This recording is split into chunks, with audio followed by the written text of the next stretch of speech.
You're listening to the Death Rattle Crew, a Hearthstone podcast.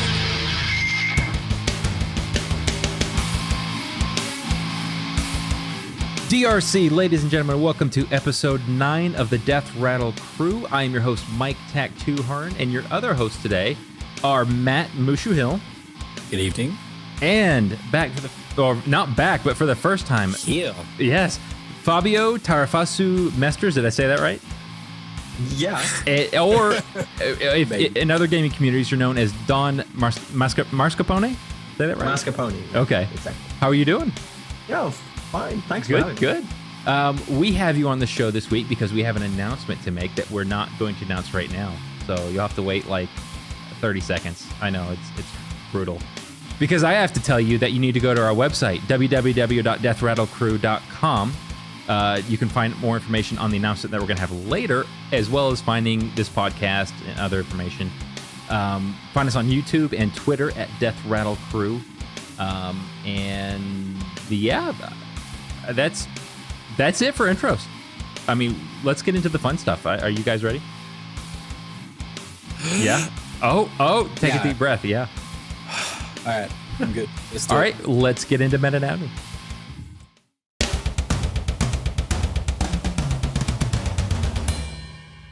Welcome to Meta-Anatomy, your one weekly stop for everything meta in Hearthstone. Again, I'm Tack2, joined by Mushu and Tarafasu, or Dawn.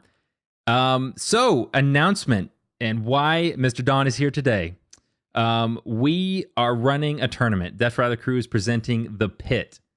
The Pit is going to be, I'll just go down the list and kind of explain it and where you can go to enter it and how often it'll be and all the fun little tidbits.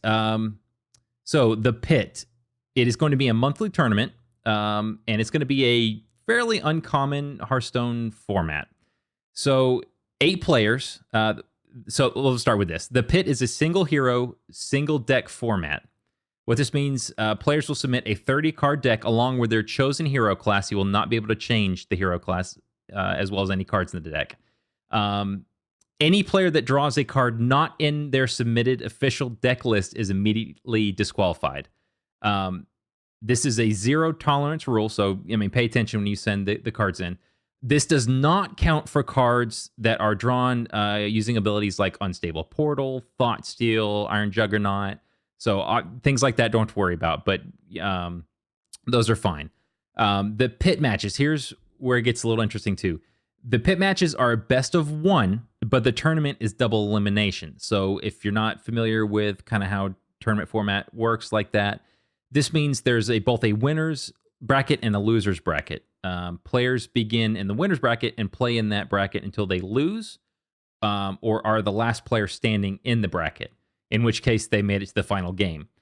Players that lose in the winner's bracket then move to the loser's players that lose in the winner's bracket would then move to the loser's bracket. Once a player loses in the loser's bracket, they're out of the tournament. Otherwise, if they're the last player standing to move, they move on to play the winner of the winner's bracket. In the final.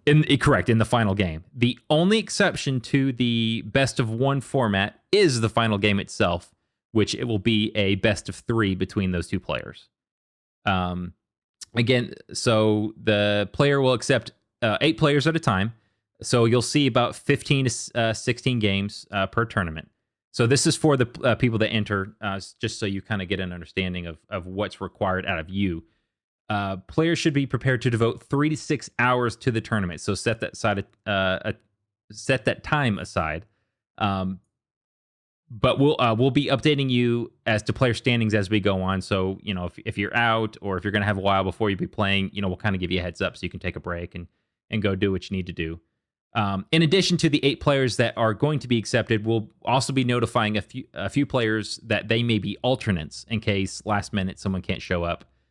Players that are alternates and do not play in the series as an alternate that come in, they'll be guaranteed a spot in the next month's tournament. So if you're preparing for the month, we don't want to, you know, kind of waste your time. So you'll automatically be invited to the next month's tournament without having to reapply, if as that were.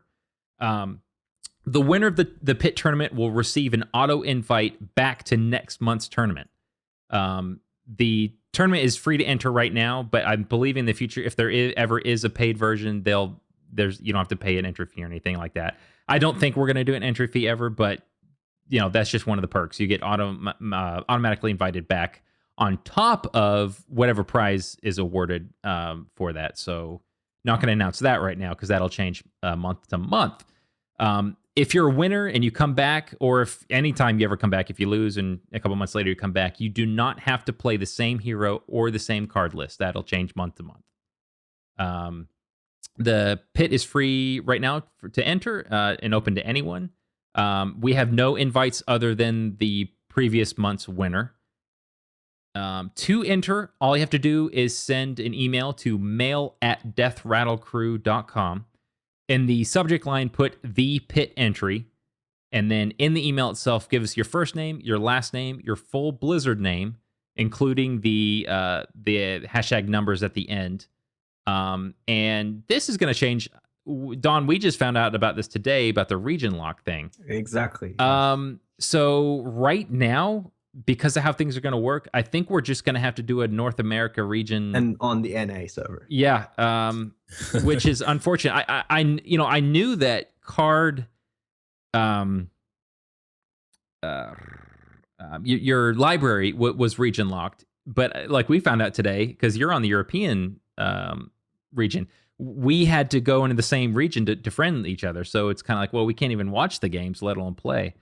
So North American region locked is what this tournament is going to be right now. See if anything changes in the future. We might do an EU division. Yeah. If there's enough asked for it, I'm people ask for it, I'm more than happy to do a second one. Yeah. Okay, and also if you successfully entered the tournament and are selected as an alternate, you have until 11:59 p.m. Eastern Standard Time here in the U.S. the Wednesday before the scheduled pit tournament to submit your hero class and deck list. If you do not submit your deck list and class by that time, your invitation is revoked and you will need to reapply for the next tournament. The submission timeline is strictly enforced. No accommodations will be made past that date and time. Also, players obviously may not change their deck list or hero class choice past that date or once you've submitted it. So double check before you send. Either of those, we won't let you change it. If you do not, go ahead. Yeah, no, I was just trying to. If you're wondering why we're doing this so restrictively, there's two main reasons for that. One of them is to kind of keep it short. We want to do like a cool version, like just something for ourselves, because we know that it's stressful, and of course, you guys, the players, are not going to be pros either, so we can't hope for you being available all day. So we're trying to keep it short from the time frame. And the second part is the idea that we're really trying to make it all about, exchanging punches, like making it a little bit quicker, and also forcing everyone who does enter the tournament to really think about their deck and try to come up with a deck that they feel comfortable and they feel confident is going to fare well against most other decks. So yeah, that's the idea. This format's going to be different. I mean, anyone who watches tournaments, a lot of those people, that's what they do full time. That's what they do 8-12 hours a day is play Hearthstone. They also have 8 to 12 hours a day to surround for a tournament where, you're waiting for people to finish a best of 5, and you might not play again for another 3 hours. I want to try to limit that as much as I can, but a single deck format I think is going to be a little different. At least that's the hope. The salt levels will be high. Yes, absolutely. Oh yes, they will. Absolutely. That's really what we're going for. I think that's part of. Yes, I think that's part of what we're hoping for. Yeah, see some clutch plays. Sure. So see some webcams get smashed. Yeah, keyboards, keys flying everywhere. So if I can, if I can see someone do a Forzen, just like an auto quit, I'm in. I'm game. Just kind of close down Skype. See ya. Peace. So your opponent little disclaimer for anyone thinking about joining the tournament roster is, you should be prepared to kind of, Well, the to thing have an about unusual experience, let's just say. Yeah, Go ahead, Matt. Having an 8-man double limb tournament, it's like 3 to 6 hours is definitely like a all-inclusive time frame. But 8 players, I don't think it'll take much. It's not going to be an all-day commitment, and I think that's it's going to be good fun because, as you say, tournament experience, very small time frame. I'd be optimistic to look towards the 3 to 4 hour, assuming we can, like, the biggest, I guess, volatile part of the tournament is the players. We should be all good, us organizing it, but right. You guys listening, just get your shit together and we'll have a fun time. Right. The last thing I want is someone who, you work 5 days a week and it's a Saturday and you're like, late this afternoon, I'm going to go out and grill and smoke some meat up. I don't have all day today to do it. But, in a couple, a couple months or a couple weeks when we do this, I've got that set aside. And so we'll be there all day, but I don't think it's fair to ask someone, week to week or, unless this is really what you want to do. But even then, I feel like we're just asking pro players to come, to come in. Hey, RDU, Firebat, you guys want to show up and play? More than welcome to join.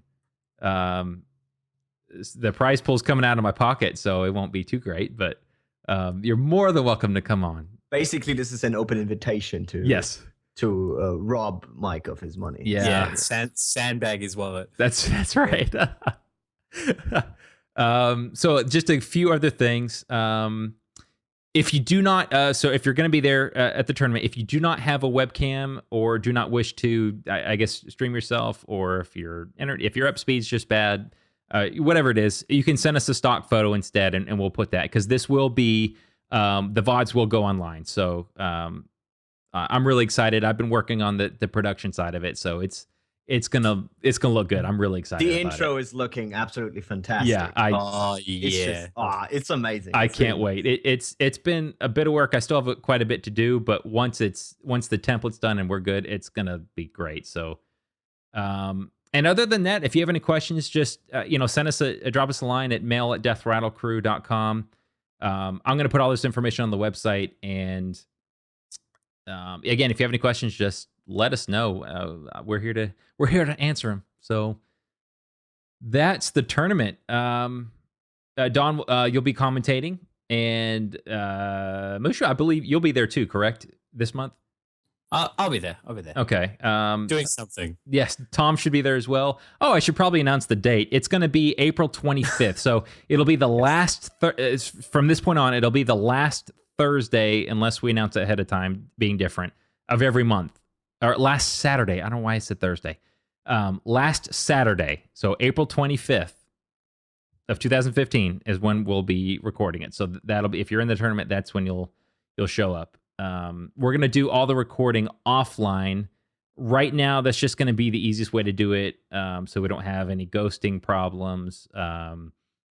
That'll let us do really upscale the production. If you do some neat post-production things. Yeah. If you're interested, the reason why we won't have the level of polish that I want for a live, even delayed version, I just don't have the manpower. So if you're interested in helping, you out there in the playing at home, email me, let me know. The more people we have, I think the more that we can do. But other than that, yeah. So that's the tournament. Again, we'll have more details online soon, and that's it. So, new season and new expansion pack. I'm excited. It was getting a little stale there for a while. Yeah, it was actually. But really, I was quite happy with GVG. I think.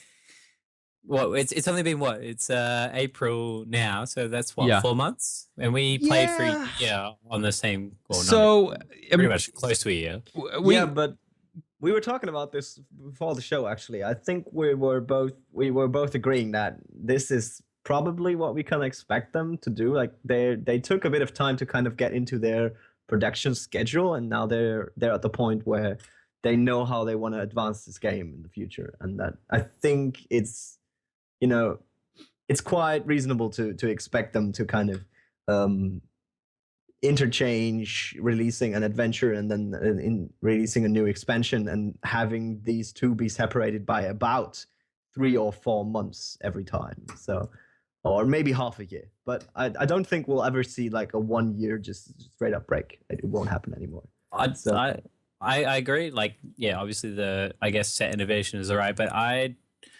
forcing them into like sort of that pattern is, I'm not sure if that's that's in my mind, it sort of stifles innovation a bit. Like, so because everyone will just expect, adventure mode expansion pack, pack. And I think maybe they'll come up with something else entirely. Expansion pack mode. I don't know. I'm not sure what it would be. Like maybe a new game mode entirely. I don't know. It's like 2-player.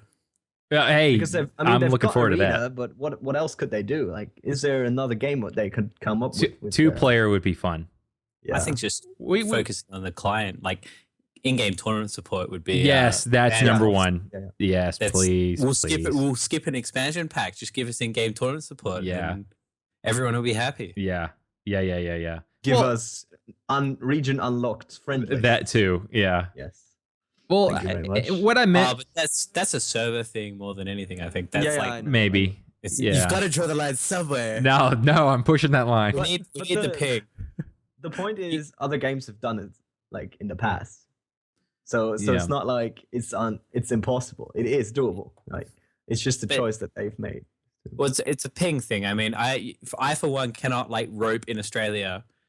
I have to like if I get down to half rope, I have to like have a pretty quick turn because of the 220 ping. You just can't, leave everything to the last second and queue up these actions just because the response time is so slow. And I know what NA to EU isn't that bad, especially what EU is it EU East that's close? But yeah, basically EU West is closer to yes, EU West is close. So you get what, like 140, 180, so that sort of level. I'd say at maximum. Like usually for NA servers, the ping's pretty good. So okay, that's the thing. Like in EU, for most people, it really doesn't make that much of a difference. So that kind of makes us a bit skeptical about the necessity of the whole thing. But yeah. What about EU East on the other side of the plane? I'm not sure. I'm not sure about because that. that's all one server as well, I guess. And usually they're located somewhere in, I think for Blizzard they are in Ireland, if I recall correctly. I'm not sure. But it's quite common for online games to be hosted either in Ireland or in the Netherlands, actually. Well, Blizzard really broke the mold, I guess. Well, not broke the mold. They can they followed the trend of Australia. We've been playing games on NA ping for like years, and then Dota and Riot for obviously League of Legends as well were like, oh no, Australian servers.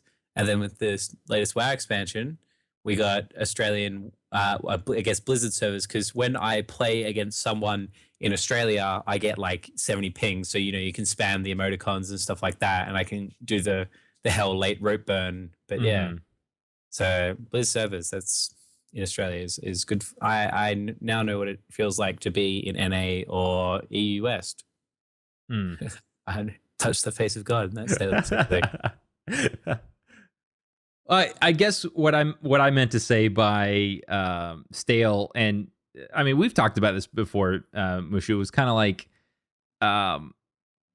before Naxxramas, it was kind of like, okay, we're playing the same 3 classes over and it's Rogue, it's gonna be Miracle Rogue, yada yada yada. I feel like now we've gotten to the point, and it's better, but it's like, okay, it's the same 8 classes. Okay, I get it. Yada yada. I think maybe I'm spoiled. I'll admit it. Should I go there? Maybe. Am I spoiled? You might be. Oh man. I don't want to be the one to tell you, but you might be. Cannot confirm nor deny. I think for me personally, because I usually have trouble like mimicking and recreating all these meta decks, because I'm always missing like 2 or 3 or maybe even more cards. But sometimes it's those that are quite vital to the deck, like working properly, doing what it's supposed to. I got you. But I do know all the meta decks, and so when I run into them on ladder, that's kind of what makes it annoying for me, because I see a hunter and I know, okay, it's going to be an aggressive, face hunter kind of deck. Sure. Or I see what's a good class that has two options right now? Mage? Like a mage. Tempo Mage and Mech Mage? I know it's either a Mech Mage or Tempo Mage, probably, and then I can kind of deduce that from the first two or three turns. And that kind of makes it boring to play against, even, because you kind of know what to expect. And it's rare for me to run into someone who's trying something else, playing an obscure deck of some description. And so I'm kind of on the other side. Like, I'm not spoiled from having played it too much. I'm spoiled from just facing it too often. Maybe that's the point. But I think that's that's a product of the ladder environment. Is it's not, the majority don't want to just play these innovative decks that like Mildred or something. They want to win, they want to climb, and the best sets of decks. That's the thing, though. Yeah. It's kind of a fulfilling prophecy in that sense that ladder is designed for you to climb up. Of course, that's the goal. But in doing that, it's forcing everyone to play the decks that are most likely to bring them, to achieve their goal of going up. But since these decks are also just in many facets more, I don't know, more variable, they're more useful, more versatile against what other decks are on the ladder. It kind of forces everyone else on the ladder to play something that is up there as well. Like everyone is forced to play high tier, basically. You can't. There's not much leeway to play something obscure, something that's maybe second or third tier from the composition. That's the thing, though. Like, if it gets when a season or a particular meta deck type gets ironed out, the big thing that comes in that's obscure is the first wave of decks to counter that deck. So try and counter it. Yeah. And that's I guess that's where the innovation comes, is someone who can figure out how to beat the meta is the one who will rocket to #1 legend, because they're playing, all the face hunters or all the miracle rogues, and they can when Miracle Rogue was on the throne, there was a tempo face kind of rogue where it was more about just using the rogue cards to go face, and that destroyed the Miracle Rogue deck, but got dumpstered by anything else. But yeah, because you were queuing into 90% Miracle Rogues, it was a great way to climb once in Legend, I guess. No, I see. Okay. So I was going to say that, that's the problem with trying to counter something, is that you're not guaranteed to run into it. And so it's all about percentages. Like, how often are you going to run into it? And how big is my edge? And we saw Priest kind of show up and then leave week to week this last, I don't want to say season, but just last expansion. They'd show up for a week, you'd be like, God, it came out of nowhere, and then they'd be gone. There were a few classes like that did that. I mean, obviously, Ramp and Mid-Range Druid have stuck around. Tempo Mage. I had a story about Tempo Mage. So, Mushu, we talked last week about Paladin was the deck of the week. And, I had a 28% win rate. Before we talk, it's okay, maybe you should add some healing. I'm almost at a 70% win rate now. So that's what it was. Found the hole. That was it. It was healing. I didn't have enough healing. So that's great now. I'm at 68% win rate. Fantastic. My Tempo Mage is struggling though. Wednesday night, I played 10 games. I had a quest to just win 2 games with the Mage. It took me 10 games to get 2 wins. But get this, one of them was because it was a warrior who conceded in the mulligan phase. So it did horrible. I don't know. Maybe there's a counter. I don't know. I was doing god awful with it though. But that was like 5 games that was just flick the switch and gone from rank to normal. Yeah. And I want to get this quest done and go to bed. Yeah, it was brutal. It was. I don't know what it was, because it was so weird, because that week where I was doing horrible with Paladin, my Tempo Mage was just destroying folks. And then last week, it's I can't lose with Paladin. and then Tempo Mage. Poor Mage. Poor Jaina. To be fair, she was struggling. First week of any season is a pretty big crapshoot. That is true. Yeah. Unless you like Face Hunter, I suppose. Yeah. Well, you know how much I love Face Hunter. I did play my fair share of Face Hunter this week. Oh, you. I didn't have that much of an edge. I ended up like 20 wins, 16 losses. Okay. It's not like this. It wasn't that much fun. I did much better with like Druid. It was like 14-9 or something. It's just, I don't know. I always feel like get hella sad after the first week because I just get like stuffed around and lose a bunch of games and I'm like, am I any good at this game at all? Can I play this? And then I know that feeling. Oh yeah, it's in the middle of the month and just crush people onto rank 5, and it's like, well, maybe I'm better at this game again. But yeah, I haven't figured out how to like rise above the muck, the season reset. Yeah, that's something I want to aspire to do. It's almost like, all right, I'm just going to play all week, the entire week, 24 hours a day for the last week. That might be the ticket for casual players. For a good rank. Yeah, sure. Yeah. Because everything in between, you're going to face stuff that you're not prepared for because you're not up to date, and there's a new flavor of the week kind of deck. Yeah. And, suddenly you realize, oh my, the deck that I love is very vulnerable to this. And so, yeah. It might happen. I remember I pushed hard one. It was with a shaman, and I'm playing, and it was probably near the end of the second week of the season. And I'm like, it wasn't just like you were saying, Matt, Mushu. You just get pushed around, and it got to the point I was playing Noxious. I queued into him. It was rank 5, I think. And I'm like, see, I just need to stop playing for a week and just come back. Like, did you crap on him? No, he beat me solidly. Well, are we sure it was the Noxus? Oh yeah, because I went on the stream. I wasn't stream sniping. I'm not like that. I just wanted to make sure it was him, and it was him. And it streams like this Tac 2 guy. He's crap. Yeah, just garbage. Yeah. And you should have just beaten him and been like. I wish. You should have just stream sniped him and then make him rage over the fact that people. That's what I would have.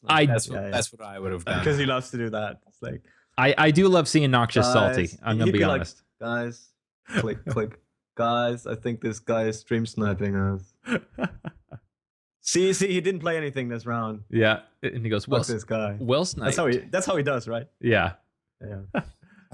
I'm not a huge fan of Noxus, like because he casts the King Gwyn Pro Series. Yeah, he does. Yeah, and those two is like a casting duo. It's just don't do it for me. I don't think. Yeah, he's not my favorite. He's kind of like Forzen for me. I don't know.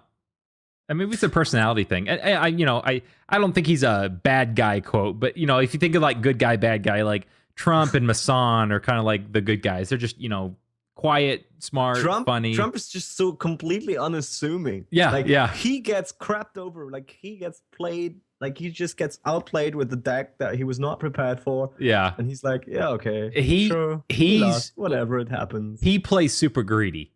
He plays like I'm gonna attack here and play this card, assuming that you don't have the answer. I saw a video where he played handlock against a face hunter, and he did quite well. And then he played just this massive turn with like 2 free molten giants and like for free for 0 mana. Yeah, and then stuff on top of that, and then he taunted them up with Defender of Argus and everything, and then he forgot that he was down to 10 health, and he just got double skill commanded to death. Oh, you can't play around double kill command. That's just like dumb. He realized before ending his turn, he was like, "Oh crap! What about double skill command?" And it just happened. Like, of course it did. Of course it did. I don't know. I think playing around double kill command is just sort of. If you're playing around double kill command, you're probably already lost. I think. Right. You're too low. You need those antique heal bots just aren't coming. Yeah. I was watching the Pinnacle 4. Should we talk about the Hearthstone patch notes for April Fools? Actually. Oh, what did they have? I didn't even notice them. Did you not see them? They were quite fun. Like there was a few good ones in there. Like they had all these. They published like a whole list of fake patch notes where they changed all kinds of different cards, making like a fun commentary on the state of the game. Some of them were like Animal Companion fixed a bug where this card would not always summon Huffer. Of course, no, it is always Huffer. Yeah, They didn't need to change anything. Yeah. They had those patch notes. Oh, That was Huffer. pretty good. Huffer. Yeah. Oh, Alex Charles will no longer say anything upon being Yeah. played. She's tired of being misunderstood. Yeah. Good times. I like what they did in Heroes when with the big head mode. All the characters for Heroes of the Storm just had massive that ass. was- Oh, that's funny. I played Heroes on that day actually just to try it out and see how it changes the looks of the characters. It was quite significant. Like for some, like they all had these gigantic bobblehead kind of heads. So yeah, that was funny as well. What They else? I can't find the patch notes for some reason. Why are they? They renamed all the things with Mark in it to George. So Hunter's George, George of the Wild, George of the Nature. Oh, I We get like it. we like George. We like George more than Mark. Mark still owes us $20. Oh, those guys and gals at Blizzard. Oh, those blizzards. That Team 5.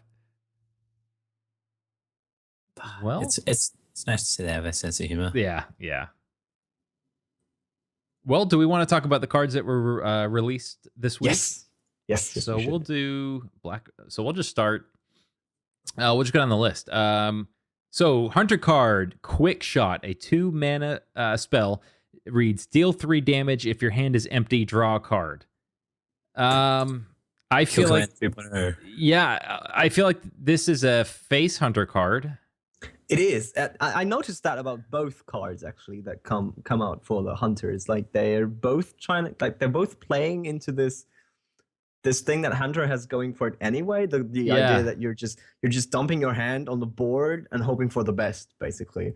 And these both incentivize this kind of play. It's like Where's because they have a secondary effect when your hand is empty already. Right. So yeah. where's our control Hunter? Like where are those cards? Yeah. What happened? I'm tired of aggro Hunter. Well, this could be in a control hunter. Probably not two of them, so here's the but- thing. It could, but you're not gonna like if it's a control deck, you're not gonna be getting the draw card effect. The draw of it. But I did look into this because I was wondering if 3 damage for 2 mana is a good removal. Turns out it is actually. It's Sure. It's Yeah, on it's the curve actually Frostbolt. because It's Druid Frostbolt. has it's Frostbolt. Druid has Wrath. It does 3 damage for 2 if you want. Rogue has Eviscerate. Okay, it does only 2 damage. Shaman has 2 actually. Mhm. Lightning Bolt and Crackle. They both Crackle does at least 3, if not Yeah. more. And Warlock has Dark Bomb. So I guess the argument could be made. All right, let's say we put this in. Oh, like Dark Bomb is a perfect example. Let's say we put it in a Warlock deck. Quick Shot's going to be a better card than Dark Bomb in late game if we're down to top decking. if we're in I a top didn't think deck about battle, that. So yeah. that's a very, very good point. That this is better than any of those other like Dark Bombs or any of those. Then just 3 do damage. a straight up 3 damage Yeah. for 2 mana. Exactly. Because this Because gives you early game advantage and late game potentially.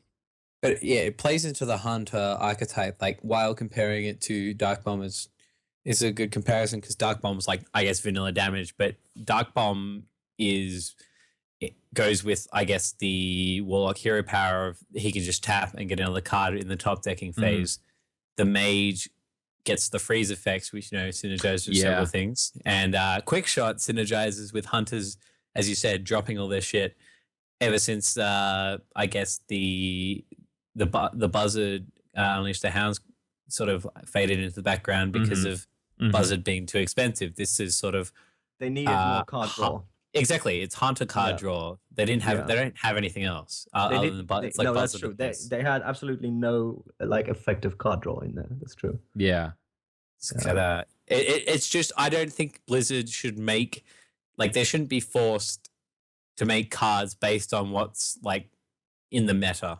No, Yeah, I want that's them to true. rewrite the meta. Absolutely. And I think the biggest example of them not yielding to it was with the Miracle Rogue thing. But they eventually did you would, because of GVG coming out and with spare parts, Miracle Rogue would have it could have been disastrous. But yeah, they're like, no, this is fine. You guys have to play around it, sort of thing. Yeah. And all the hate for quick shots, I think, is sort of like unwarranted a bit. It's like make your own damn card, I guess. Right. I think I like it. It's now that we've kind of compared it to some of the other classes options, I did not like this card. Now okay. I'm sold. It seems fine. Yeah, I mean, it's not. You're right. I think my just loathing hatred for Face Hunter. Yeah, I mean, absolutely. It does nothing to not incentivize to keep playing Face Hunter. Right. It's true. Like, it works in it, but it works directly in it plays directly into the idea of playing Face Hunter. This might be a good arena card too. You think? Yeah, just as you say, like it fixes the whole card draw thing. Okay, well, I did a complete 180 on this card. There could be, as you say, in arena, there could be even interesting interactions where you like kill your own mad scientist with a cult master on board to proc a trap and draw 2 cards. I mean, sky's the limit. Okay. I think it came in because they tried to give Hunter more removal with Cobra Shot, and it just didn't work out. Yeah, I don't like that card. It's too much. Yeah. I think this is what happened. They thought Cobra Shot was a good idea because it also does damage to the enemy hero, and so that's on the surface that is the idea of Face Hunter. It's just to go face. I think 5 is too much. Like that's my problem. Like you look at something like Fireball, and that's 6. It's 4 mana for 6 damage, and you get to. I suppose you don't get to split it, but it's sort of like I don't know if that's necessarily a reason why it should cost more mana. The fact that this is split and you get to pick one of the targets. Yeah, it's not an advantage. I think it could be an advantage, but also disadvantage. I think that's why. Yeah, if it was 4 mana, maybe people would play it. Cobra Shot for 4 mana. I think the point is if you're if you're forced to use removal, it's usually also the time when you're forced to make a trade, which is not what you want to do as Face Hunter. At least that late in the game, yeah, place. Absolutely. But here's the thing: Hunter has multi-shot, and if you're forced to trade, multi-shot is always the better option. You don't need that 3 damage to the face that turn. You need to clear the enemy's board. So you can keep tempo up, basically. You need to keep pressuring. And so in that scenario, I think multi-shot would always be the... Huh? Well, you paused out for a second. I think you just had some latency. Keep going. Keep going. Okay. No, yeah. The point is that in that scenario, multi-shot would be a much better option for removal. And so I don't think that... Versus Cobra. That's why Cobra Shot failed, is because, it's not... Yeah. I don't see multi-shot a lot in... I've seen it a lot in Arena. That's a great Arena card. But yeah, that's a good point. Yeah, I actually played a Hunter in Arena, and I did have Cobra Shot in there. Did you? And I still felt it kind of under... It's still that's just not a good turn. It's not a good turn 5. Like I just feel like turn 5 on, it's not a good card. It's not enough damage for turn 5 on. Yeah, it's like turn 5 Cobra Shot. Yeah, yes. That's not a card you want to top deck. So much tempo. Oh my god. Yeah, turn 4 lose from here. Turn 4 maybe, but I don't know. Even turn 4, it's just like I don't know. If the alternative is playing a Yeti or a Dark Iron Dwarf, it's like... Oh, sure. Yeah. That's kind of a no-brainer. So I do like the flavor text on this card. Han shot first. I don't know. I think Greedo shot first, in my opinion. We all know the truth. Greedo shot first. Greedo shot first. Well, see, I'm not old enough to have seen like the original version. What? Yeah, man. I haven't seen Han shot first. In my mind, when this is explained to me, it makes like the remastered version where Greedo shoots first fits better into his character as a whole. Yeah.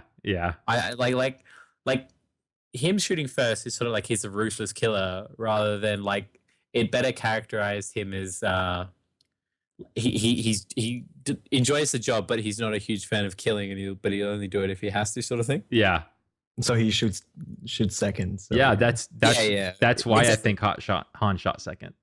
Yeah, so he's a nice guy. He's a lover, not a fighter. Come on. It's true. But he's a lover, not a fighter who's been forced into fighting. Yeah, I mean, you back him in a corner, he's gonna bite. He's gonna bite you, but he doesn't have to bite you. Greedo asked. He just kept poking him, and anyway. Shall we move on? Yes. I think we should. Side tangent. That's our so Don, in case you weren't aware, we get one tangent or rant a week. So I think that might have been half. I thought it was one tangent and a rant. Okay, I'm done. No. Okay. One. So of those things, not with Tom. Did I just use my rant? No, that was a tangent. So we still have a rant.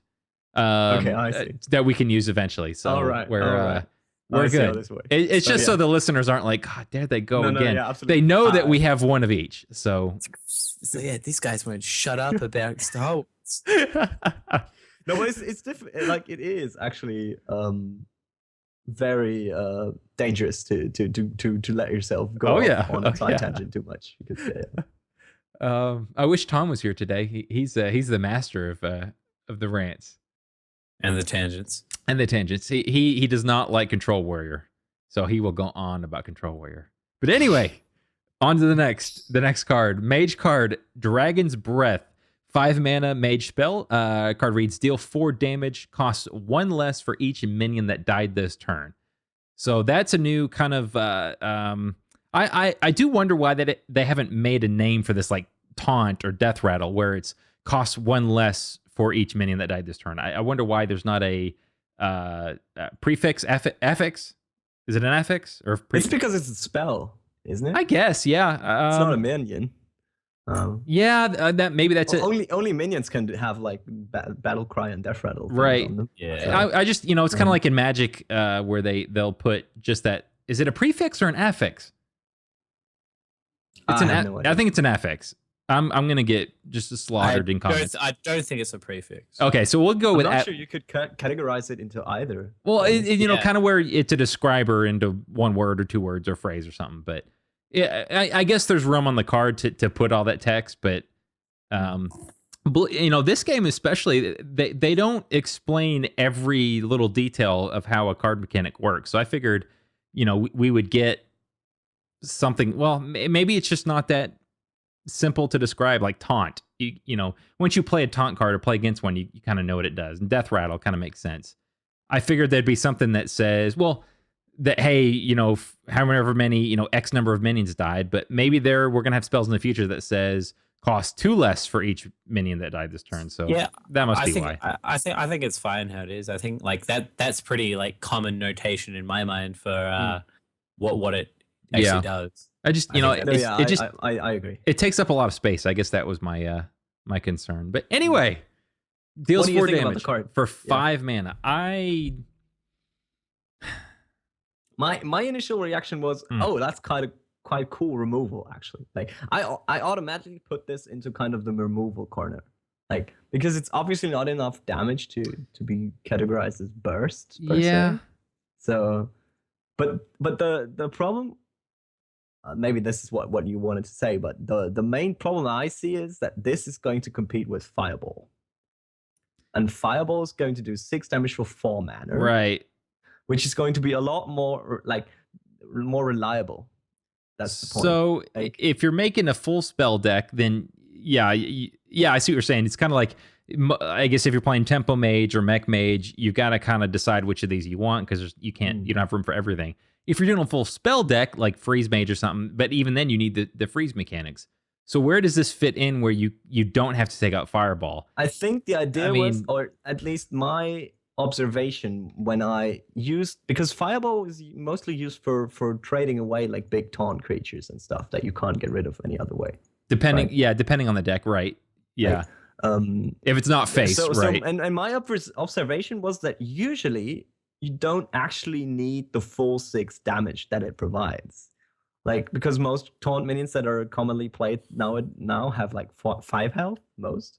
And if you even then, if you, on top of that, are willing to trade in like one small creature, like a two attack minion or something, then you're suddenly in the position where this spell would do the exact 5 damage. I don't know how much is it? 5 damage? Yeah. No. 4 damage. Yeah, 4 damage. 4 damage. Right. For 4 mana, which would then be would then be right on curve. Like would be quite a good damage for the mana cost. But I'm not sure. I kind of felt like in that scenario, this spell would hit the sweet spot where you'd like, okay, I'm gonna trade this guy in, and then I'm going to use Dragon's Breath and get rid of this taunter because he's just in the way. And I'm not going to have to waste my fireball because I want that potentially for burst damage to finish my opponent off. My sort of take on this card is it's a really good follow-up for Flame Strike. So Flame Strike isn't always going to kill everything because it's capped at obviously 4 damage. Sure. So if you Flame Strike and kill between 3 and 4 minions, and that drops the cost down to something like right. I can now finish off that molten giant. Potentially that big guy for free, potentially. Right. So yeah, exactly. Yeah, I didn't think about that. That's pretty good. I feel like it's either a Flame Strike follow-up or something like a what's the 5 that the mech card or the mage card that feeds off a mech. Goblin Blast? Yes, Mage? Goblin Blast Mage. I feel like it's okay. I'm gonna play Goblin Blast Mage. I'm playing against a Face Hunter, and it does enough damage, so it's cheap that I can finish off a Sylvain Highmane or something like that. It's a follow up card. It's a and then sometimes if you're gonna Flame Strike a board, do you want to use a card to just hit face? Then let's say I don't know. I just feel like it's a niche card. I feel like you could put it in something like a black. Definitely a niche card. Yeah. Yeah. The problem, even with using it as a follow up to Flame Strike, is that usually you try and set up the enemy's board before you Flame Strike it, so that most of the stuff dies. So I guess you're trying to trade in your stuff to optimize Flame Strike's damage. Yeah, I don't really like the card. I got to be honest. I just there's not room for it. I don't know that I've seen. I don't know. I like the idea, but yes. I agree. I'm not sure where it would fit. The mechanics, yeah. The mechanics really cool. I want to see it used more often, actually. Yeah. You need to make it better first. Yeah.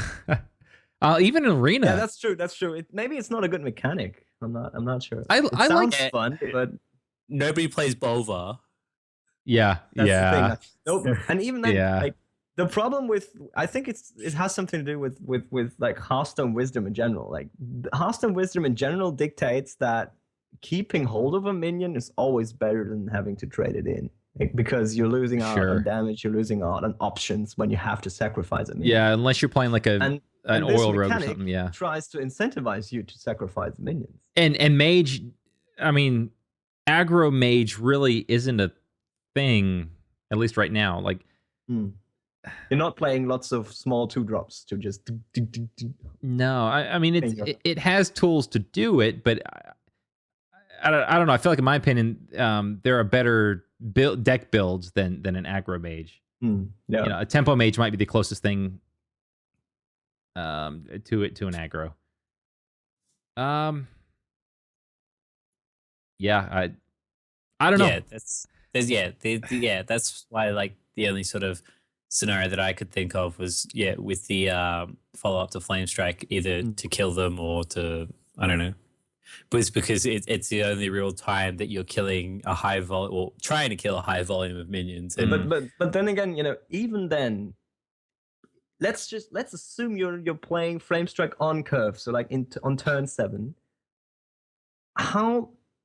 And you'd need to kill at least 5 enemy minions to be able to play this spell for free as a follow-up. So Paladin, So how many classes are there right now that nobody there's not a single class I think that is usually at the moment incentivized to overextend their board to the point where they would have 5 or more minions. I'd say Paladin. Yeah, Paladin It's or pretty close. yeah, Paladin or Demon. Like I'm trying to think of okay, who would play Ragnaros and then a bunch of small minions on the same board. And Paladin might play Rag and like muster for battle, or Warlock could do something like Rag. I'm just thinking Rag because it's 8 health. Rag and what's the spell that gives you imps after you do damage? Implosion. So it's just niche. It's very niche. Yeah. If that's the combo you're going for, and I think we all agree that that's because like Mage, you don't really want to trade in your minions. That's the problem. Like the whole idea with Mage as a class is that it's centered around very cost efficient spells. Now, and this one isn't. Like the vanilla stats are awful. It's not cost efficient. You have to play around its gimmick to make it cost efficient. Well, here's an idea. How about a Mage? Since it's so spell heavy, is there any way to make it work with the Violet Teacher? Whenever you cast a spell, summon a 1/1 Violent Apprentice. You mean to like sack and the that sacrifice? Yeah.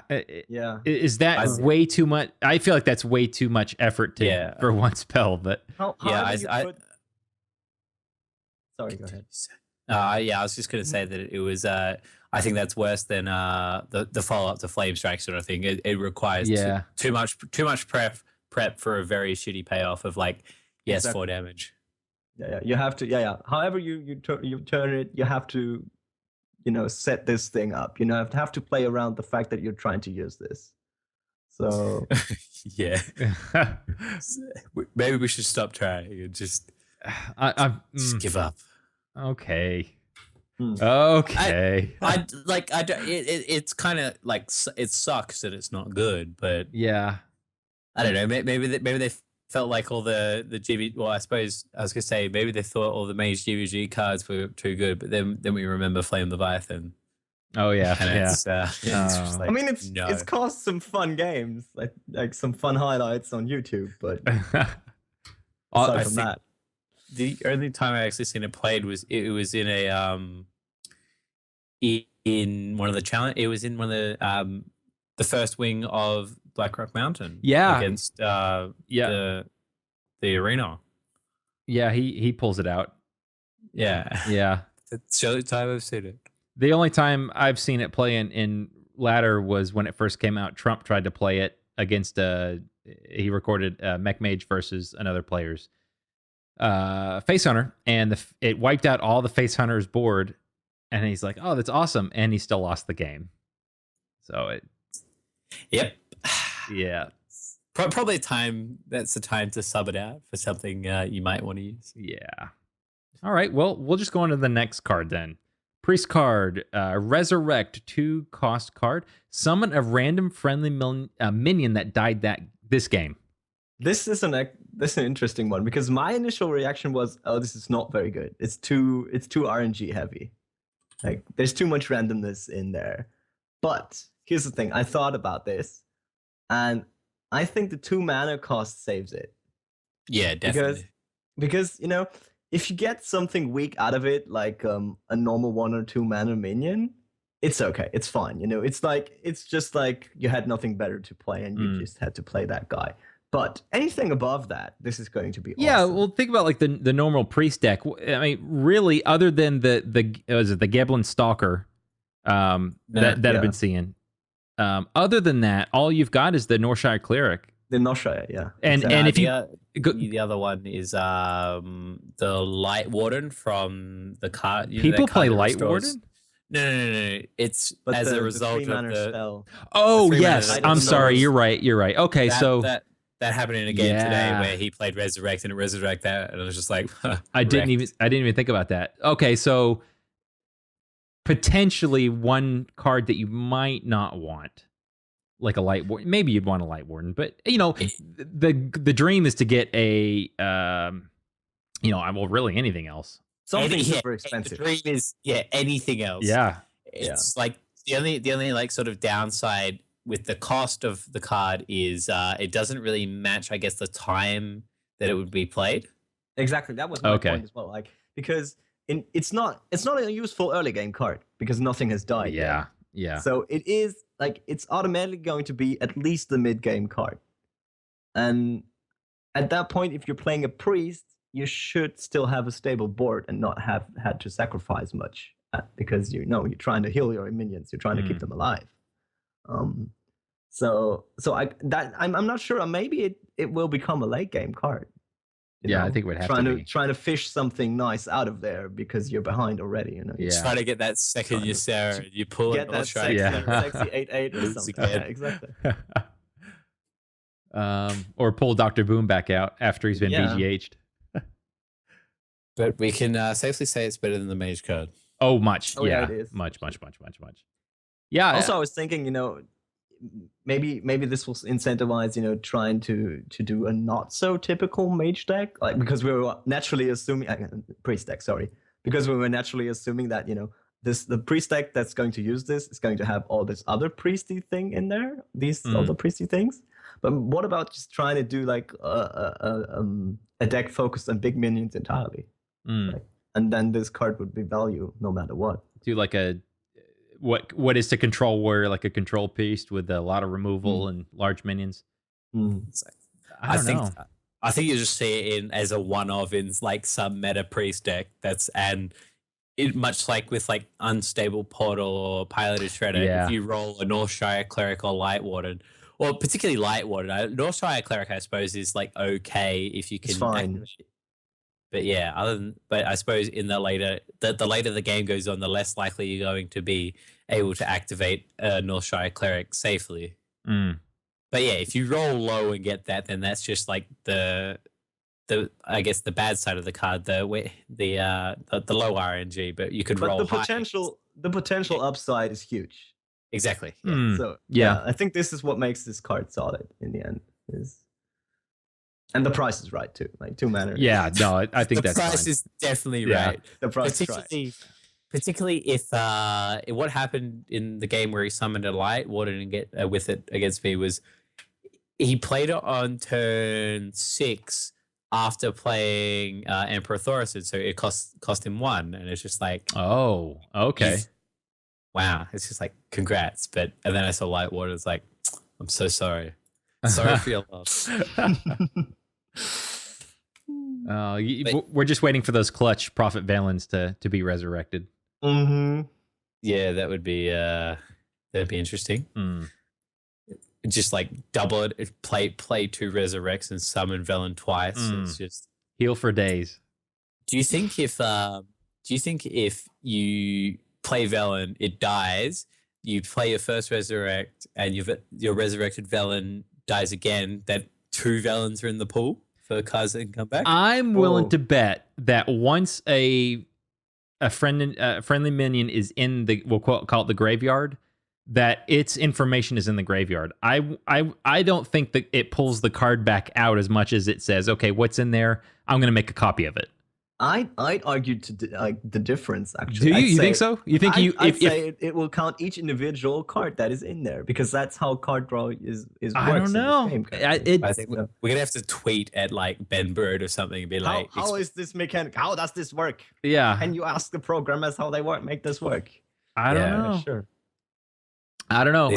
These are the questions that matter. Yeah. My vote is that if a Velen dies and you play this twice, you have the chance of pulling 2 of them out. If obviously only 1 can die.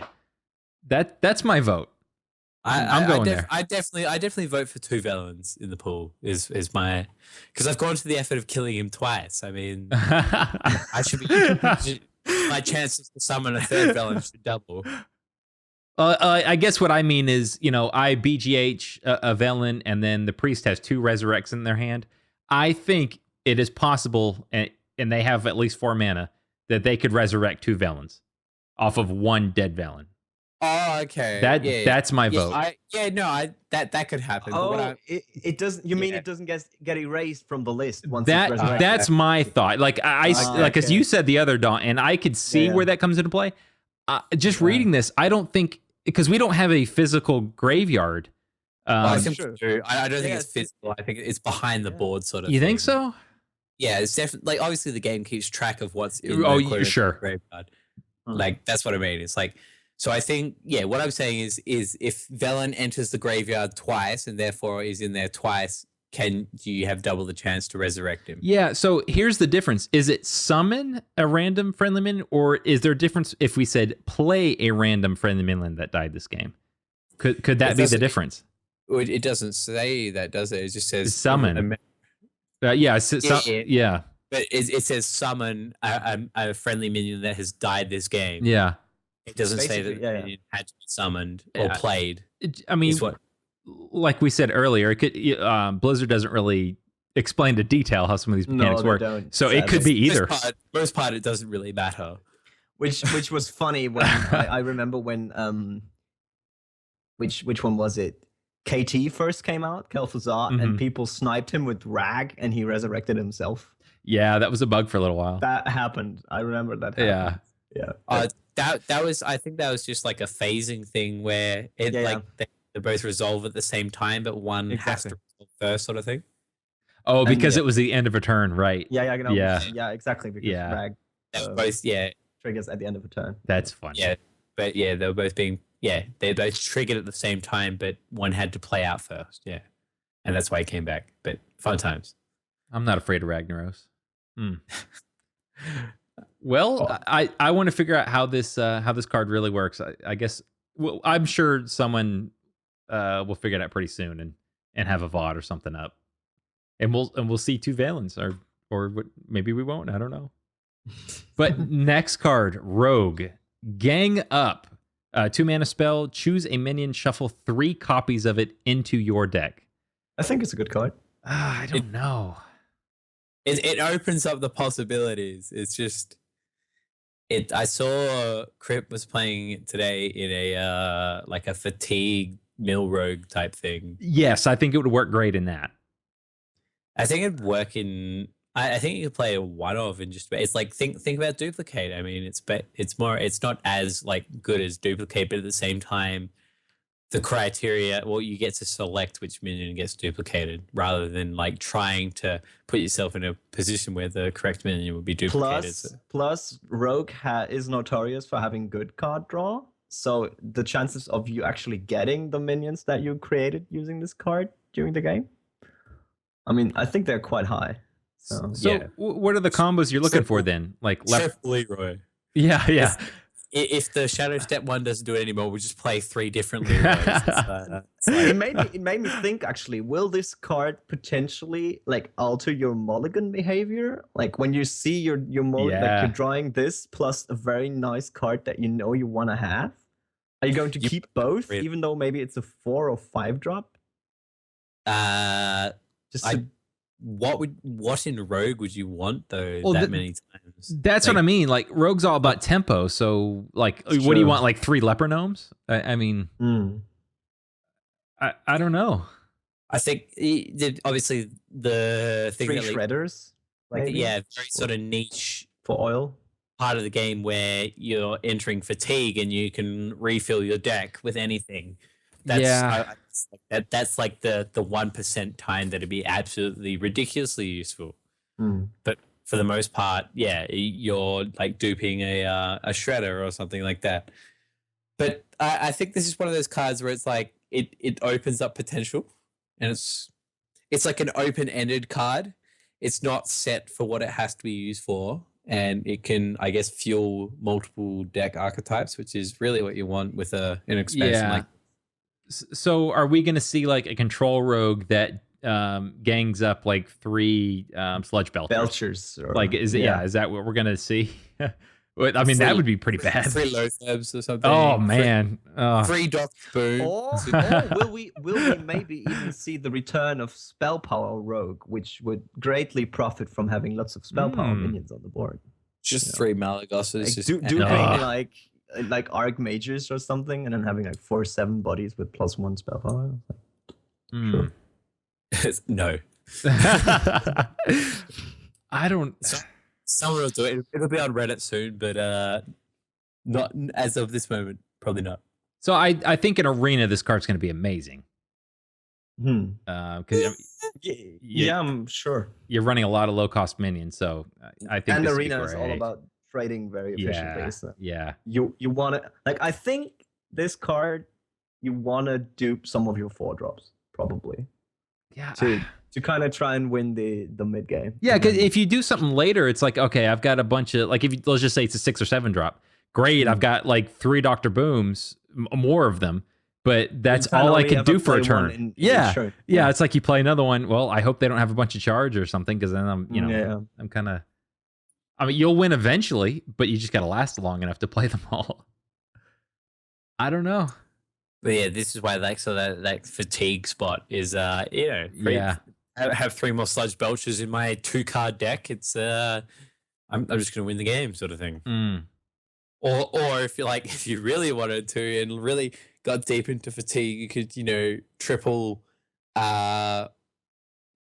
antique healbots and just 24 more health. Oh my god. That's pretty good. Does Oil Rogue run Earthen Ring Farseers? I mean, I put some heals into mine because I was running into so many aggro decks. So I kind of was forced into putting some of it in. I'm just having a look at my deck list. I have 2 for Earthen Rings in there and an antique healbot. Yeah. So, and I think the Earthen Rings were suggested on Hearthstone. So yeah. Okay. Yeah. Well, any other thoughts on this one? It should be like called Triplicate or something. Yeah. I guess this what's to come is to be seen.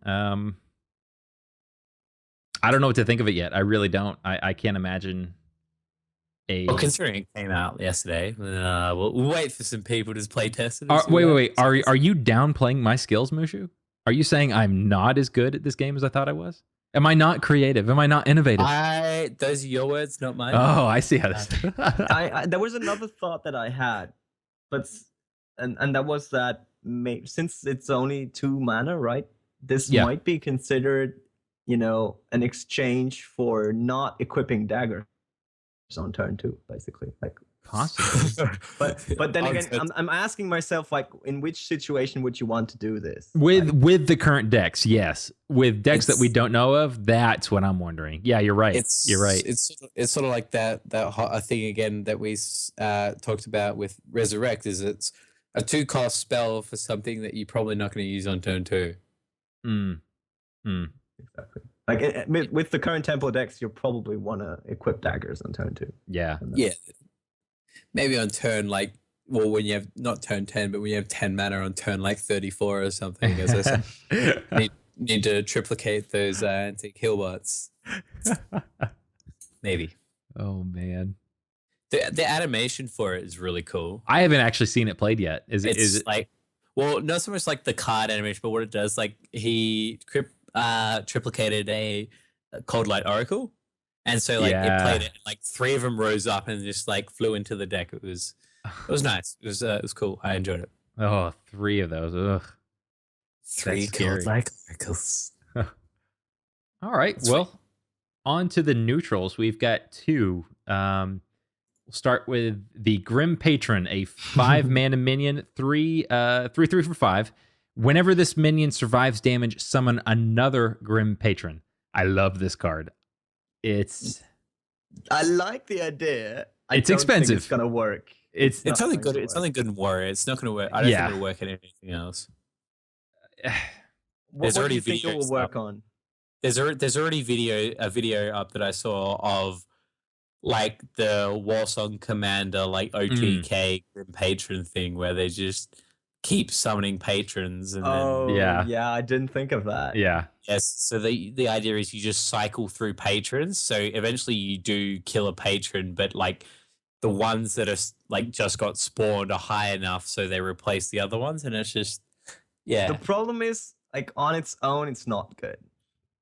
Straight up it gets hard countered by anything with 4/5 or 3/5 even and those are those you can have for 4 mana, so a turn earlier. I can envision a circumstance once again with Warrior on turn 4. If you hit something with Death's Bite, play Grim Patron on turn 5, and so Death Bite turn 4, hit once, and then turn 5 Grim Patron hit again, and use the whirlwind to proc another Grim Patron, then that's sort of okay, I guess. Oh yeah. That's That's true. I very didn't think so. niche. Yeah. It's very niche. It's like no one's gonna play this in anything but warrior. Like Yeah. There's not many AoEs that damage your own minions and do less than 3, right? Because Hellfire does 3 as well. Yeah. And the other ones, like usually Organized Circle does 4 to everything. Yes, that would kill everything. That would kill him. What else is there? Fan of Knives only does to the enemy minions, so that wouldn't work. I think this. Remember last week we had that like long debate about the whole commanding shout interaction. Yes, I think this yeah. is one thing that would work with the endless damage thing, because it's not like relative to how much damage it takes. I think the fact that it taking damage on commanding shout when it's on 1 HP will work. I'm pretty sure that was part of the video I watched. Yeah. Was that commanding shout had been used. Okay. Yeah, we kind of talked that with bouncing blades, right? Or maybe not, because they actually did die, so I don't know. We'll have to test. Sorry. Yeah. No, go ahead. I was finished. The bouncing blades is a funny idea, though. Yeah, well, we talked about it last week, and I didn't realize that the commanding shout, bouncing blades, Grim Patron combo won't work, for unlimited patrons or whatever, because it doesn't work with the Armor Smith, for an example. That's why nobody's done that yet. I just completely didn't even think about it. Because you would just get unlimited armor forever if the board was completely empty. I think we settled on like the programming must be when you play commanding shout, like 0 and 1 are the same thing. Yeah, so when it would kill it, if it would have killed it minus the commanding shout is when it would stop. Yeah. I don't even think an arena I don't know, 5 for a 3/3 No, I It's think just it's a terrible all, stat line. That's the point. yeah. It's in an arena warrior deck with Death Bite on turn 4. Yeah. Again, it kind of has the same problem that the mage card has, in the fact that this would require, like, for a normal trade, this would require a buff to make it work. Like it would, you would need to buff it with some spell or something, or use a very again, the idea is that you're investing 2 cards for, an effect or a trade, and your hope that it trades better than if you were just playing a solid card to begin with. In the end, so you're taking a gamble even though you don't have to. That's the point. Yeah, like this is why this is not a good card. The 5-drop, like, do you want to take out a Lotheb to put one of these in? Do you want to take out a Sledge Belcher to put one? I just wouldn't. Yeah. No. I like the card. I like the idea. You see, even if you get the effect of once, and you end up with 2 3/3 patrons, they trade the same as a single 3/5 minion. Which you can get for 4 mana. That's the thing, right? I don't know. I think I'm going to try that. I'm going to look up the OTK deck just to see how it works. I'm sure it's super niche and super got to have the right hand at just the right time. Yeah, there's usually a lot of that involved. Yeah. I think it's going to have something to do. You need to get have 2 whirlwinds or something, and to even do a good amount of damage. Yeah. But yeah, I don't see it played in anything but warrior. Not necessarily a bad thing. I mean, they pooped on the original warrior OTK when Warsong Commander was. This was before Warsong Commander was changed, and it was Molten Giants doing the old killing, because it was any minion that got charged, not the 3/0 attack. So you'd summon your Molten Giants, hit, and then use like Youthful Brewmaster or something to bounce it back. Yeah. And just hit him again with the Molten Giants. Yeah. So this might be like, I guess, Blizzard drawing a middle ground. It's like you can have your OTK warrior decks. You just have to play with Grim Patron and Raging Worgen and shit like that. Exactly. This is kind of like trying to get the dream, like was it Voltron or with Nimron's head kind of deal, I feel like. Like if I can play this and have it live a turn, and I have all these cards that I need, I'm gonna kill you next turn. Yeah, And that's if the you problem, just right? wait, if you just wait and let me kill you, then I'll do it. But you have to let me wait. You have to wait for me. So, Exactly. But if your opponent has anything that does 3 damage instantly and just wipes it, Yeah. All right. Well, last card, Emperor Tharasan. 5/5 for 6. Legendary card. At the end of your turn, reduced the cost of cards in your hand by 1. To quote the prophet Zixo, this card should be bad for competitive play. You think so? Well, it sort of like has a bit of the Nat Pagalist, Yeah. that sort of like RNG thing. Because if you play this on turn 6, 6. yeah, if you play it on 6 with a good amount of cards in your hand, then you'll just be so far ahead of your opponent. Because go. Yeah, I kind of had the thought in the opposite direction. Like I was thinking about, I mean, yeah, it's true. The thing with this is because it's an end of turn effect. You're guaranteed to profit at least once, right? And I think as long as you have at least if you have 4 or 5 other cards in your hand, then I think that's when you're sort of like it'd be interesting to see like what kind of like maths you could work this out with as to see how much value it gets like per card. Because my thought was that, or maybe I approached this wrong, because I thought, because this is the 6 drop, but it's only a 5/5, and because they're playing lower thep on turn 5 is so prevalent, this guy would just be traded away with lower thep basically. So maybe I approached this wrong, but the minion itself is, I think, for 6 mana, I mean, it's okay, but it's likely that it will be traded away for something. So you're not going to keep him alive afterwards, basically. So my thought was that you're going to profit off this once, mostly. You're not, you're probably not going to profit twice or even more than that. So that's the question though. Is this, I think, is it strong enough even if you only profit once?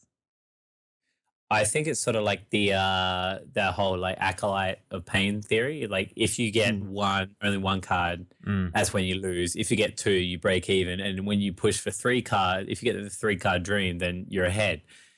If with Thaurissan, if you drop it on turn 6 with 5 cards in your hand, I assume that you'll be close to like pretty even. And if you get that second turn, then that's when it's sort of like you win the game because of the amount of like mana you save. But like with the body, Sylvanas is a 5/5 for 6 as well. I mean, the 5 minions on hand actually just gave me an idea. What if you think about this as the more minions you have on your hand already, the cheaper this guy gets. I mean, you're still you're still investing 5 mana, but in the turn afterwards, you won't have to pay those anymore. Like if you have 5 minions on your field, in your hand, and all of them get reduced by 1 mana, all in all, like if you total up all the amount of mana that you spend, this guy would be for free then afterwards, because you're saving what you invested in him on the others, basically. Yeah. I'm not sure, but I'm not sure if this is a logical fallacy, because you're still investing the 5 mana, in the first place to be able to play him. I guess it depends. Go ahead, Matt. Yeah. I think it vastly depends on, largely depends on your hand. If you're playing this on turn 6 and there's one other card in your hand, then I think you're definitely playing behind.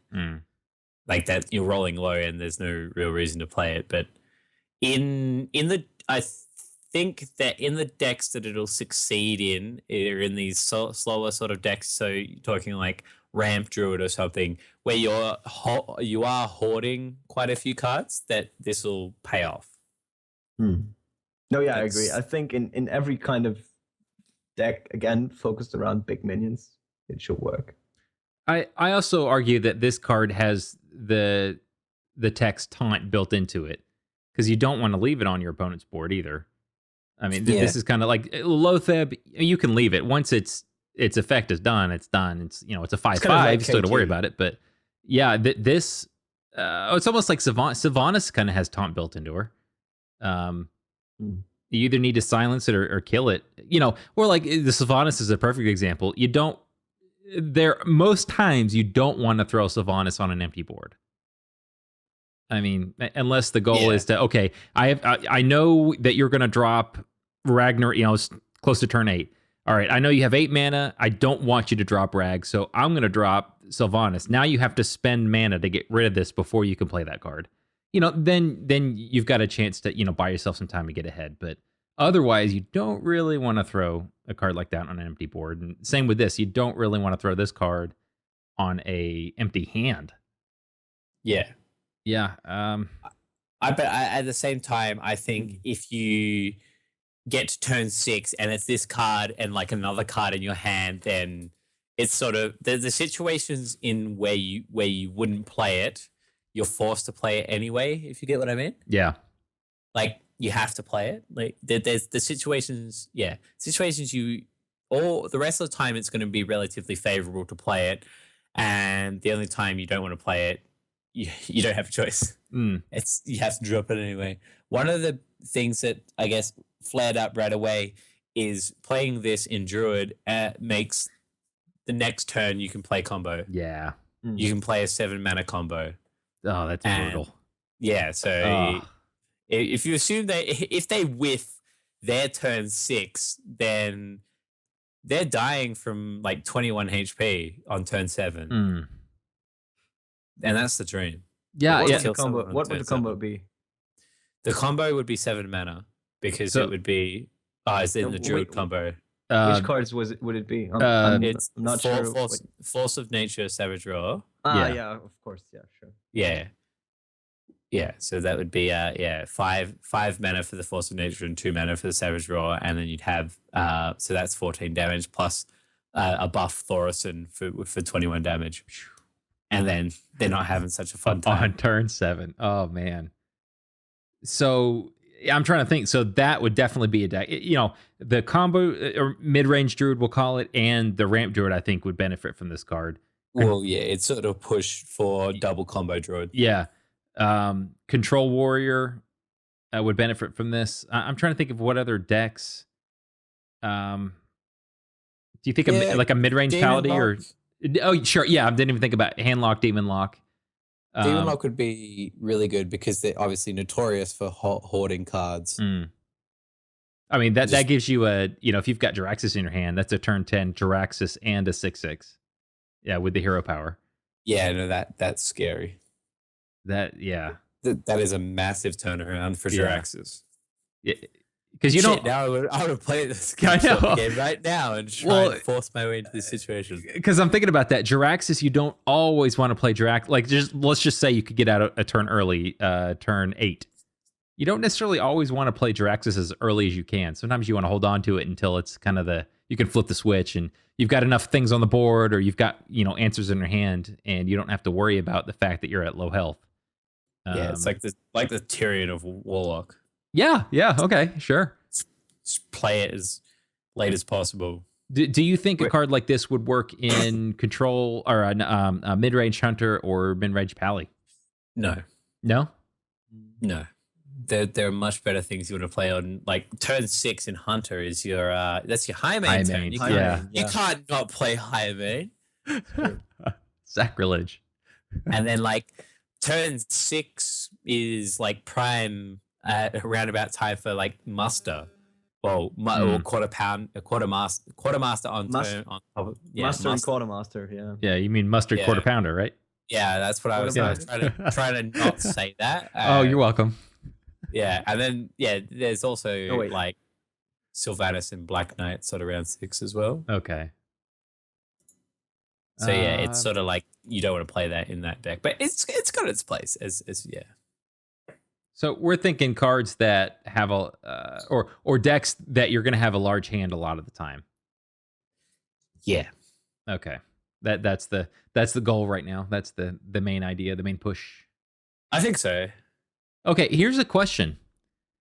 His flavor text, because Mushu, you are even more versed on lore than me.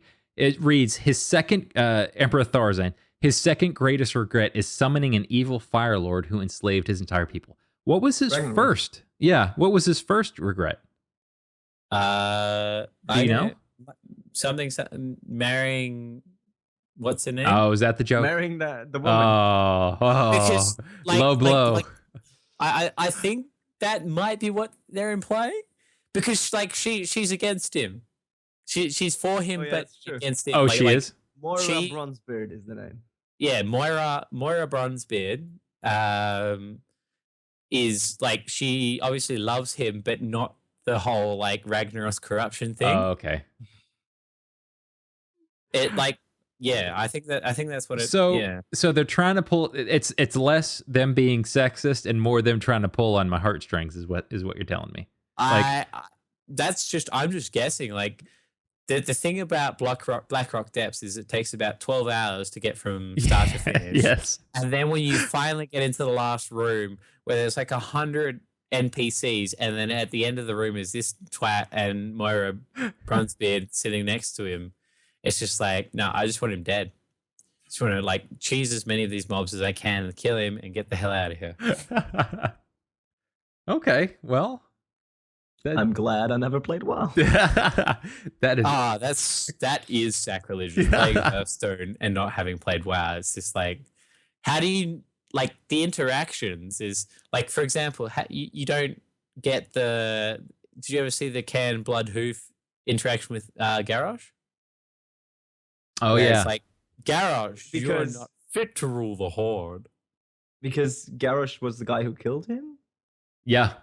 Yeah, I think someone told me that. Yeah, actually. but there's the gravity of the situation, and Garrosh didn't mean to kill him, and things like that. It's just you have.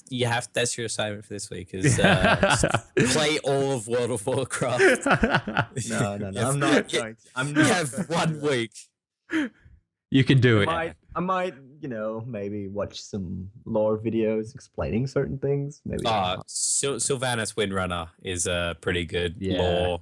I was actually looking up some of the Blackrock Mountain lore, like what it all meant, because I obviously had heard of Molten Core before, like because they brought it back last year, and there was this Molten Corgi thing, and it kind of caught my attention.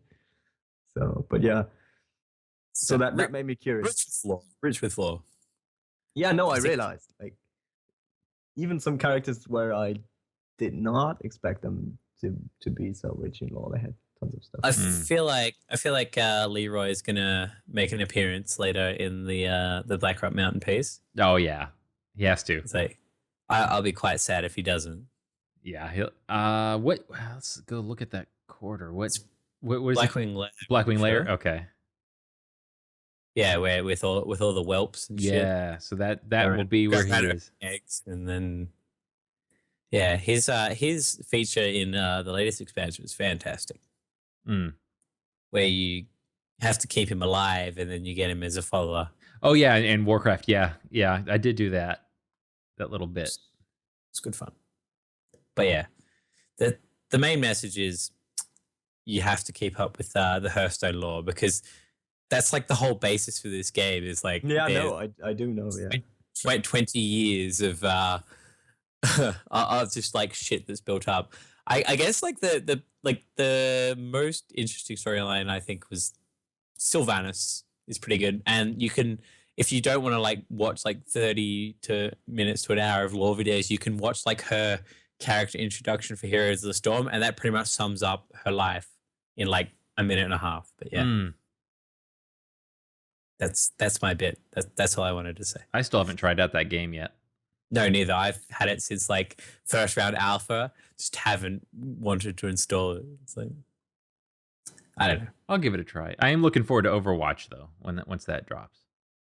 It's like TF3. Yeah, pretty much. Basically, yeah. And that's really what we need is TF3. Is because TF2 is dead. I mean, Hats brought it back for a bit, but sure. I'm not sure if it's dead. It's just always been the same and for years now. Yeah. So it's like, Well, yeah, it got so okay, soft, didn't it? With like the competitive meta. I had a friend who played for like quote unquote Team Australia at the recent last year's Insomnia LAN in England, and that was sort of like, I guess there's just a statement of how TF2 is going. He was saying it's just like, yeah, it's such a dead esport. That's sad. Hearthstone, big I've esport. never considered it an esport even. It's just been, I don't know. It's one of those, like, I guess, esport pastime things where before esports was really big, it was what like it would have been. This would have been an esport if the term existed back then, basically. Yeah, that's exactly it. So Overwatch, TF3, hopefully, yeah. I was a Blizzard game, so the World Championship's good for at least 100K. On the topics of games that never quite made it to esports, I'm still rooting for the Guild Wars 2 PvP to make its comeback. Like, it's been going strong, and the devs have kind of developed a lot of things for the game to make the esport scene more competitive, and not even just more competitive, but just make it a lot more enjoyable to watch. Because that was my original criticism with that game's PvP. It's fun to play, definitely. But it's just such a clumsy mess of gigantic AoE effects. Yeah. Yeah, I was gonna say, like that's not fun to watch at all. That's exactly the problem, and that's the point with esports. Esports are popular because they're entertaining and fun to watch. Yeah, easy to watch. And they have to offer you kind of a set. They have to offer different degrees of understanding to the viewer. Like they need to be, you need to show them to your grandma and explain her the basic idea, and she needs to be able to by that, just by looking at the video, deduct who's going to win or not. She's just needs to have an explanation, still not know what's going on. Well, that's my basic concept. Like, can I explain this game to somebody else who has never played it, and make them feel like, okay, they're now understanding what's going on, which team is going to, like, because it's always a struggle, and the fascination of PvP and sports in general is the idea, of two teams struggling against each other, and who's going to overcome in the end. And if your game is not able to clearly communicate that, then it's not fit for esports. Well, and think about like the top 4 games on Twitch, like CS:GO, Dota, League, and Hearthstone. And they all have excellent, just you can tune into any of those, and even like CS:GO, you're seeing not only you're seeing vision through a player's eyes, but you're able to see other players through walls and things like that. You're seeing projectile arcs with lines. You're seeing where shots are going, so that makes it just easier for people to watch. All those games. Are easy to watch. For Guild Wars 2, especially, they tweaked a lot of things for the camera, so it's now for the casters a lot easier to get a good perspective of what's going on. They've got overhead cameras, they've got player following cameras, but they're slightly above, so it's more like an airplane view from above, basically. And the casting does make it a lot more enjoyable to watch, because they explain a lot of what's going on, but it's still a bit messy. And the problem with that game, especially, I mean, I'm not sure if it's fair to say this, because League has the same problem, or Dota even have the same problem, where there's always more than one place where action is going down, and so the focus of attention needs to be is always going to be selective. You always have to choose a specific scene that you want to show to your viewers. But in that game specifically, there's always different things going on at the same time. It's not so easy to say, okay, this is where shit's going down. Like this in League is easier, because if there's a team fight going on, it's obvious that the casters are going to concentrate on that part because it's the most relevant. You need that Dota feature where you can just watch in the client and scroll around and shit and pick your casters. So you can go pick the point to Guild Wars 2 term, the point of interest. Yeah. Exactly.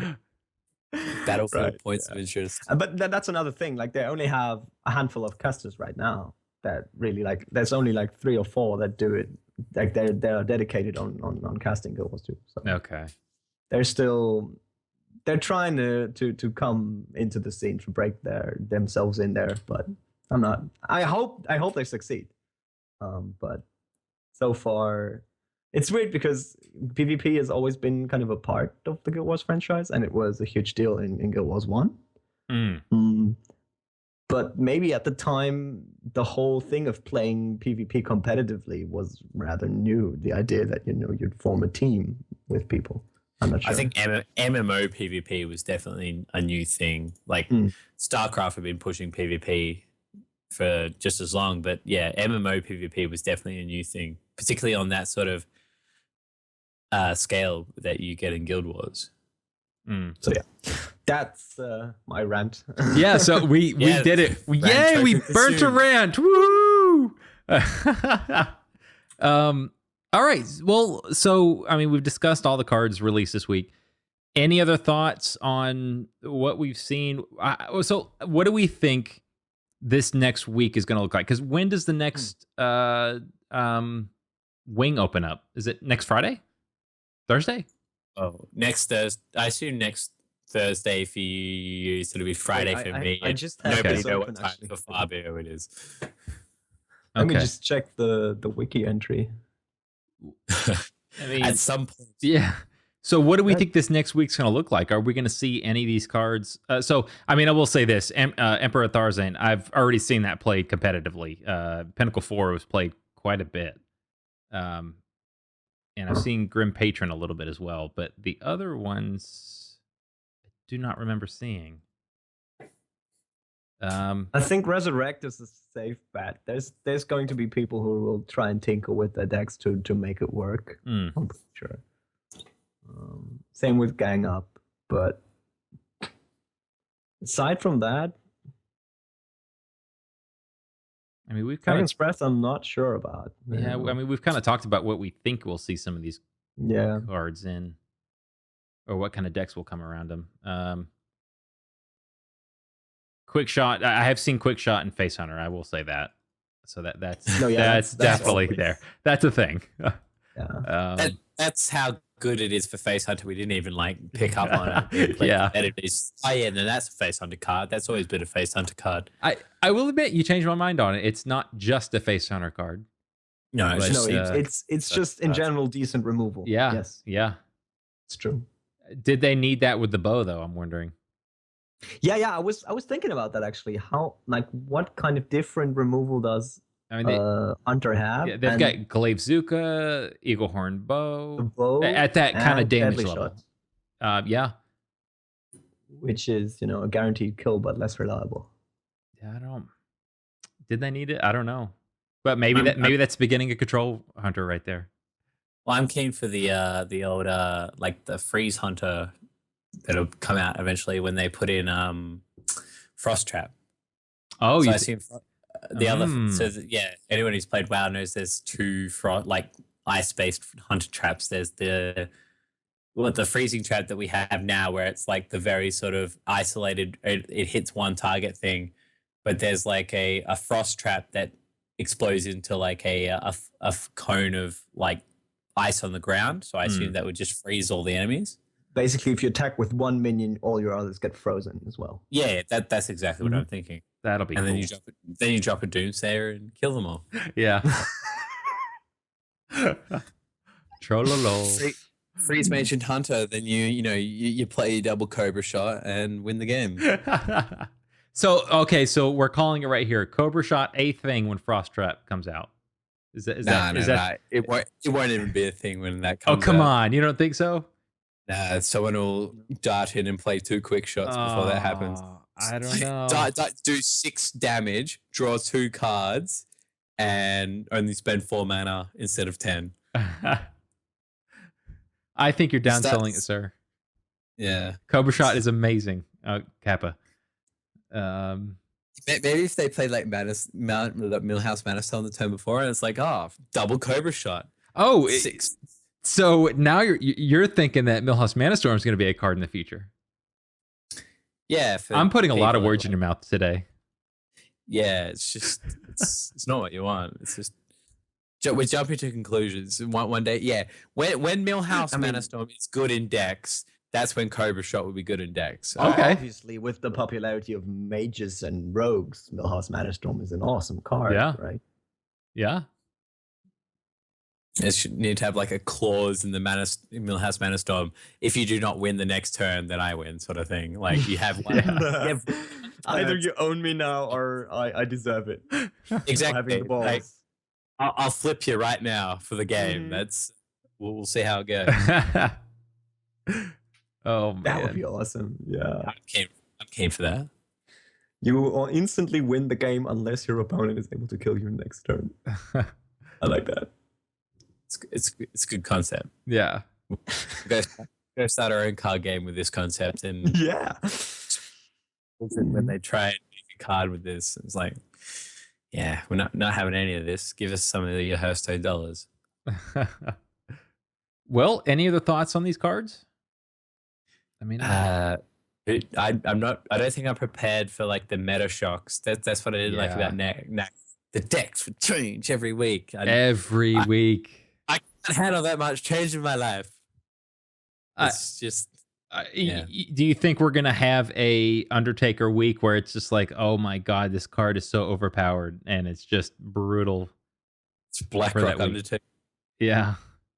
Try and hide it. It's just BlackRock Undertaker. I don't think. Maybe, I don't know. We'll see. We'll wait for week 2 because we don't. Do we know what's coming out next week? Can we see that? Not that I'm aware of. I could be completely wrong. But The wiki has like the whole table of all the weeks and all the encounters with the cards in them. Nice. Okay. Well, I don't want to spoil too much for the listeners. I didn't really want to talk about all the cards at once because obviously this is about the meta, and meta needs to be or when we discuss it, we need, I kind of want to talk about what's going to happen, not what for the next week or the current week, not what's going to happen in like 5 weeks when they're all out. Though that talk is going to be interesting as well. I'm really interested to see once the dust settles and all the cards are out to see what's going to happen to the meta. Nax changed up the game a lot when it dropped. So yeah. Well, anything else? Ask one more time. Forever hold your peace. I believe I will hold my peace. Oh, Don. Fabio. Well, see you around. All right. Well, we'll be right back. DRC would like to thank Brainiacs for their support of this podcast. If you have a tech idea for improving your business's workflow, Brainiacs can provide a turnkey solution to specifically fit your needs. You can contact them at www.brainiux.com.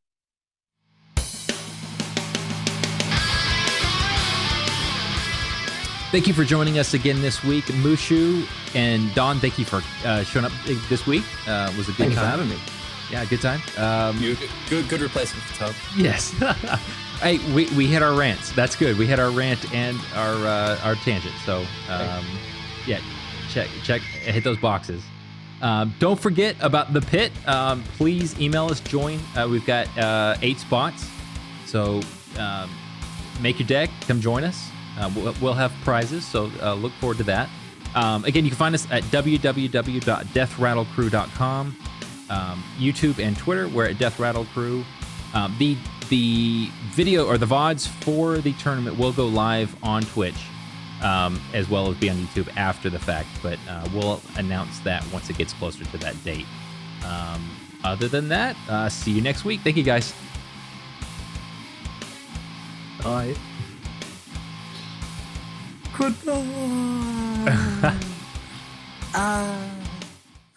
Man, how bad is Red and Blackhand though?